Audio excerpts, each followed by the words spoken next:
అందరికీ నమస్తే. Welcome to NBK vlogs. మనమైతే ఇప్పుడు మన పులివెందులలోని శ్రీ వేదవ్యాస ట్యుటోరియల్ గురించి అయితే తెలుసుకుందాం. ఈ వేదవ్యాస ట్యుటోరియల్ వచ్చేసి Panapalli road Lakshmi theatre MRF tyres showroom పక్కనైతే నటరాజ ఆయిల్ మిల్ పైన అయితే ఉందన్నమాట. ఈ ప్రస్తుతం ఈ విద్యా సంస్థను అనుగుణంగా విద్యార్థులు చాలా మెరుగ్గా దీంట్లో చదువుకుంటూ ఉంటున్నారు. ఈ వేదవ్యాస ట్యుటోరియల్ ప్రత్యేకత ఏంటో మీకు ఒక పాంప్లెయిన్ మీకైతే సెండ్ చేస్తాను. మీరు కూడా అందులో చూసి మొత్తం క్లారిటీగా మీ పిల్లలు ఎందులో ముందంజలో ఉండాలో మీరే చూస్ చేసుకొని మీ పిల్లల్ని అయితే చదువులో ముందంజలో పెట్టండి.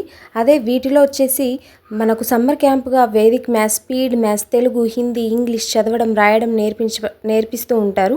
అలాగే బేసిక్ ఫిజిక్స్, కెమిస్ట్రీ, మ్యాథ్స్ ఇవన్నీ కూడా ఉంటాయి. ఈ ట్యూషన్ అనేది సంవత్సరం పొడవునా ఉంటుంది. ఎప్పుడు మన పిల్లలు చదువులో వెనకబడుకోకుండా మనం ఎంతో హెల్ప్ చేస్తూ ఉండొచ్చు. ట్యూషన్లో చేరినటువంటి 10th విద్యార్థులకు సంవత్సరం అంతా కూడా పాలిసెట్ ఎంట్రన్స్ ఉచితంగా ఇక్కడ కోచింగ్ ఇవ్వబడుతుందన్నమాట. Please subscribe. Thank you.